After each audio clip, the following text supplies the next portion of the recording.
Assassin's Creed 2. Many call it the most ambitious sequel of all time. I don't actually know if anyone calls it that, but it is considered one of the better sequels in gaming.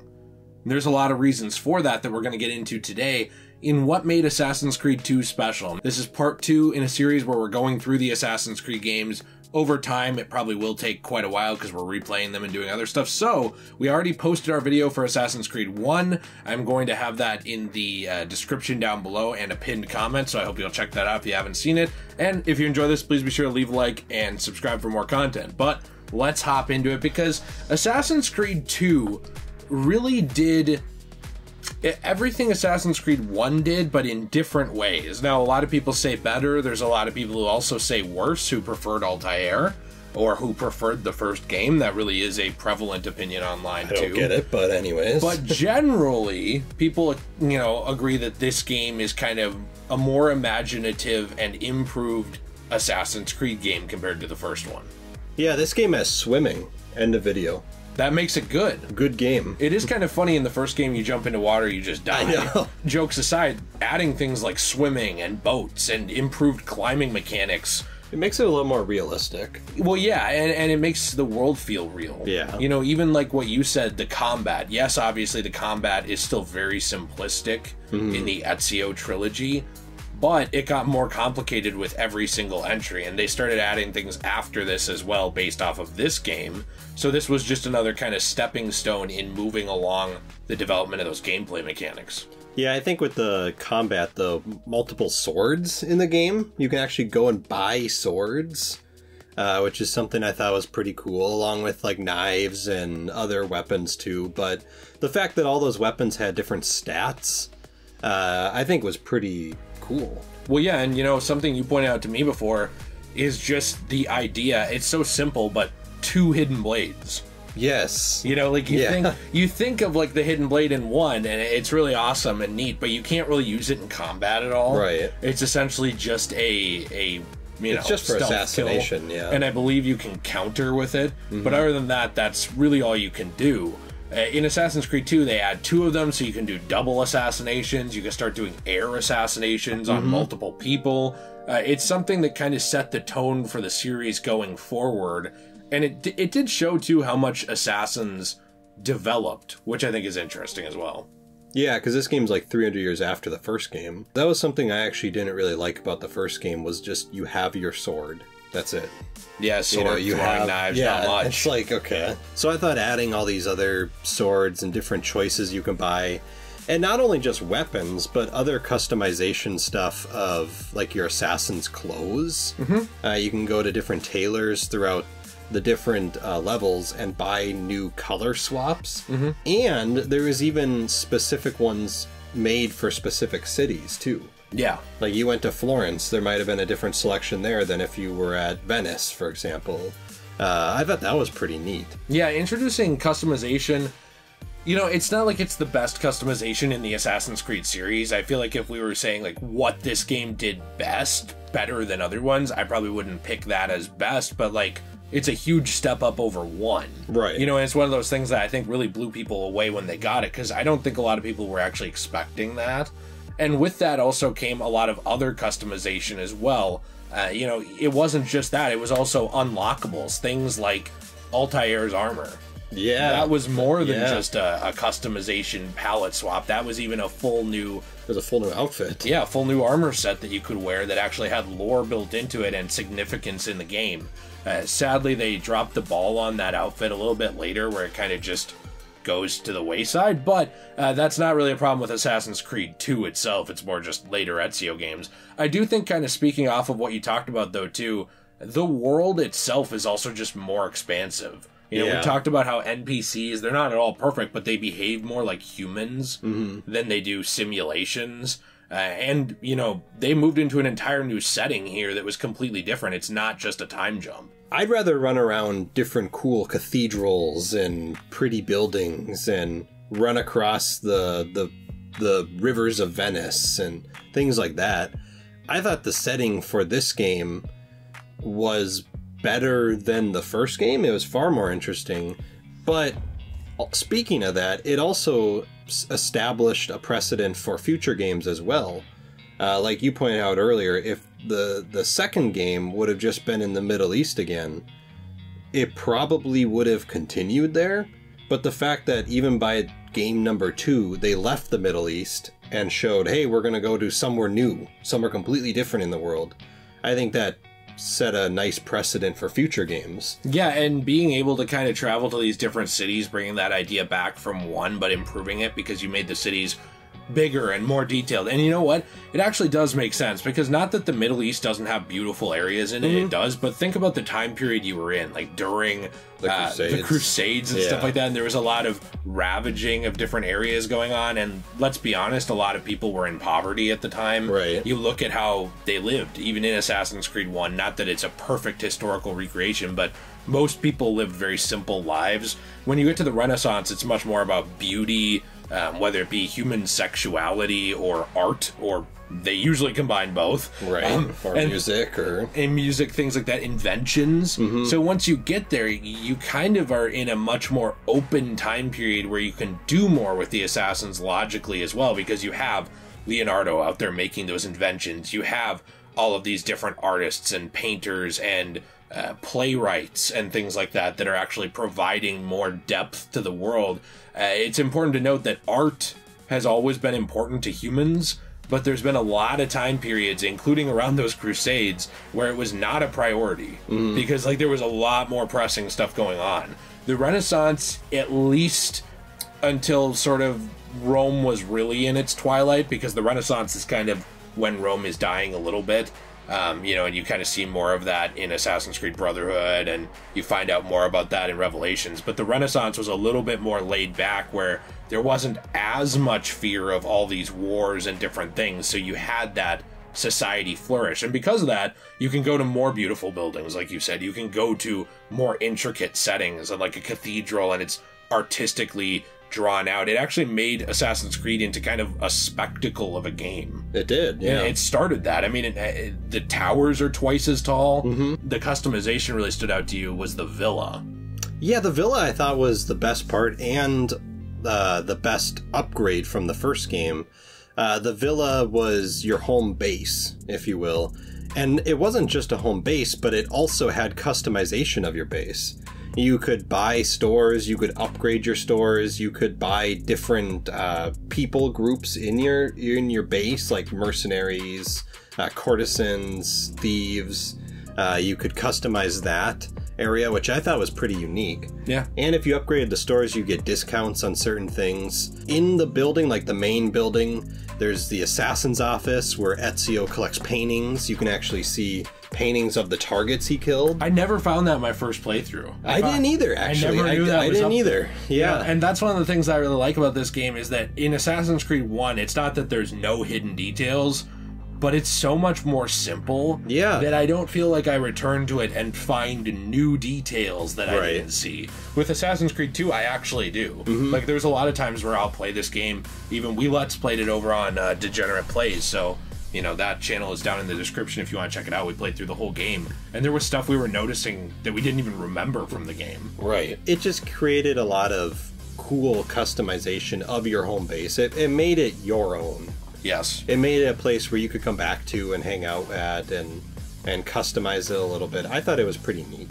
Yeah, and honestly, it's one of the best homesteads in the entire series. It is.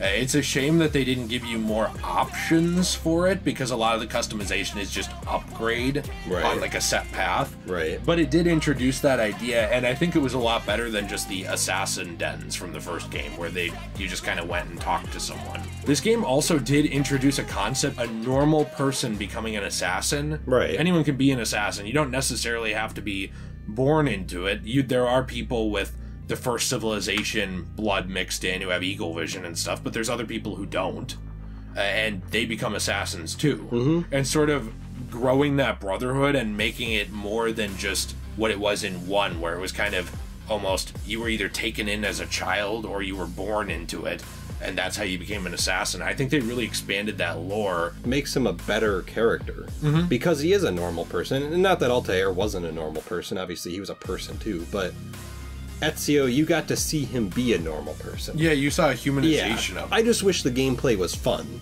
Right. At the beginning. That's my only beef with it. Even though everyone memes on Assassin's Creed Unity. You know, if you go back now and play it, the enhanced version and stuff, it's actually kind of impressive how they were able to tie it in. They do the same sort of thing with like this kid living a pretty nice lifestyle and stuff, and then you slowly see him lose that. I think that this really does make that world feel more alive because of the idea of anyone could join, anyone could kind of adopt those ideals, and they do such a good job building on this throughout Ezio's games. And it's a shame to me because they do so good with it that I feel like a lot of later games don't hit this mark, like don't feel special in this way, because you're just a guy. You don't really become a full assassin, like inducted into the Brotherhood until late in the game, even though you are an assassin that whole time.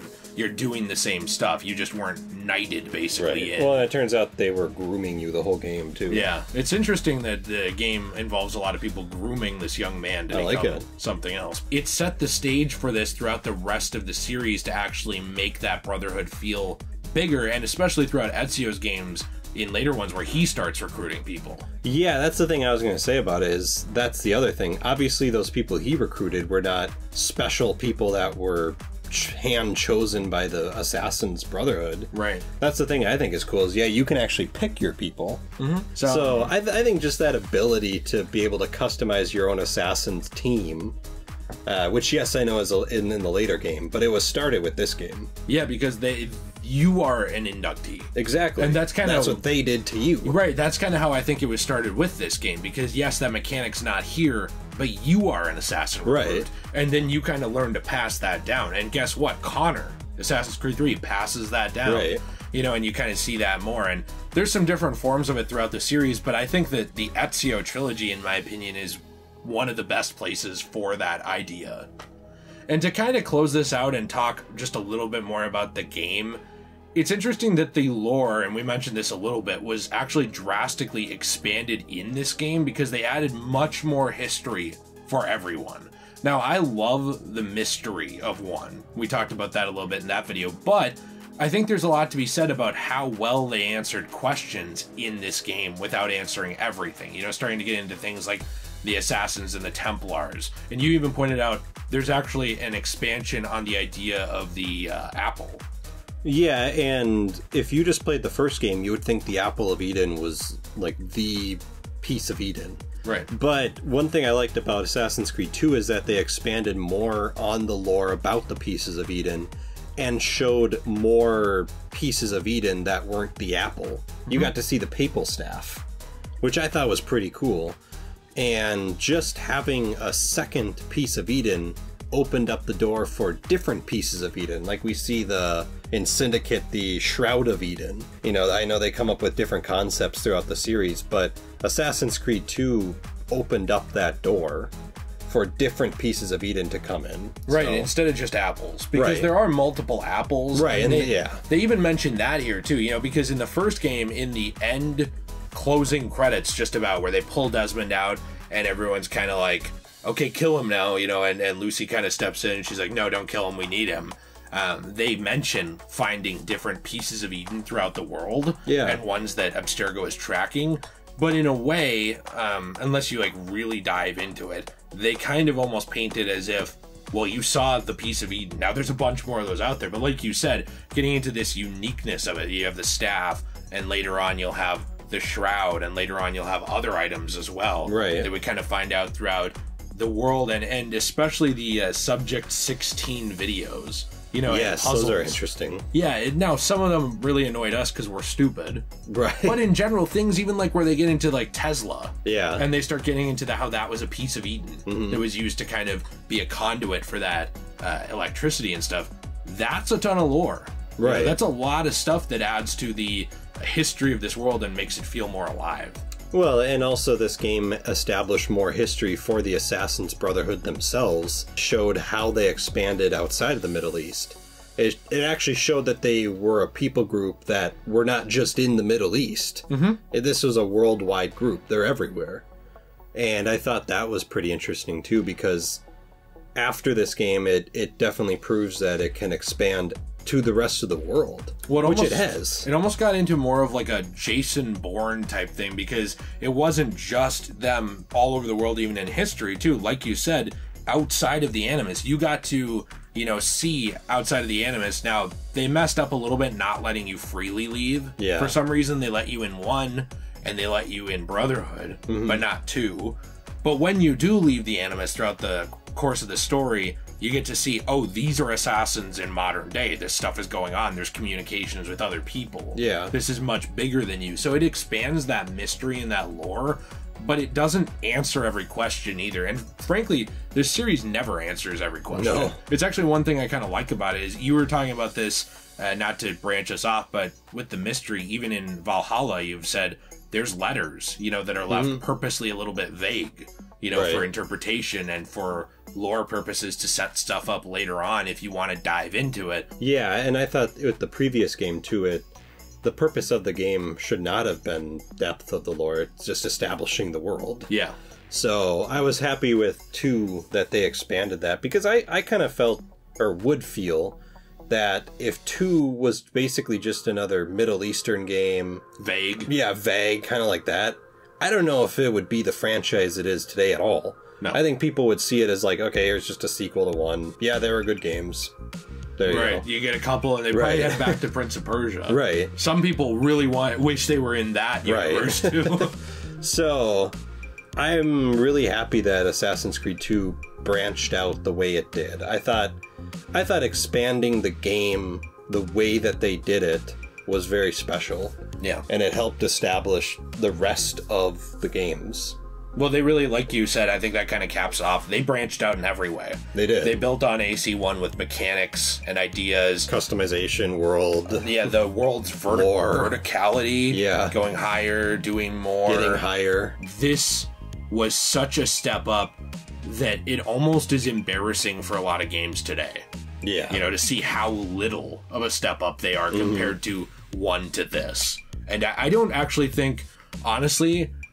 We'll have to talk about it throughout our series, but I don't know if you really see a leap quite as big as this, again, other than maybe Syndicate to Origins.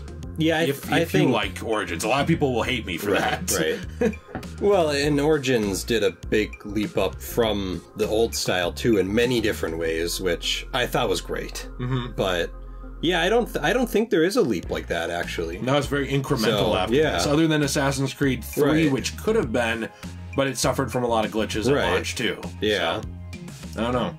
We'll talk about it, though, when we get there. We will. It's hard to not talk about those games in this one, because, like, no matter what we do, it always comes up of, but also in this game, and it does tie into this, but I gotta stop myself. Let us know what you think in the comments down below. Do you love Assassin's Creed 2? Do you like it more than 1? Do you not? And what made this special to you? You know, what made Assassin's Creed 2 stand out compared to the other ones? I think that, in closing, you and I went into Assassin's Creed 2 a little hard on it when we were playing it, because as much as we love Ezio, it got a little annoying for us that there were certain subsets of the Assassin's Creed fandom that wanted every protagonist to be Ezio. Yeah. Or like after they moved away from Ezio, they were like, just go back to him, make another game earlier in his life and stuff. And it was one of those things where we kind of went in like a little harder on it, like, I love this character, but people are like ruining this. And I think that this game really won us over the course of playing it. You know, a couple hours in, we were like, you know what? I'm loving this game again. Yeah. You know what? Like, criticisms aside of certain people and what they want, that had nothing to do with AC2 itself. So let us know what you think. Please be sure to leave a like, subscribe for more content. We appreciate you very, very much. Have a fantastic day. All the links are in the description down below, including to our secondary channel, Degenerate Plays, where we're going to be playing through Assassin's Creed games. We already finished 2. We are going to be playing a lot more games there, and we have a Patreon, Discord, thriving community. My wife, Jill, runs an Etsy shop that you can use to help support the channel. Tons of stuff. Hope to see you there. And as always, everyone, stay shui.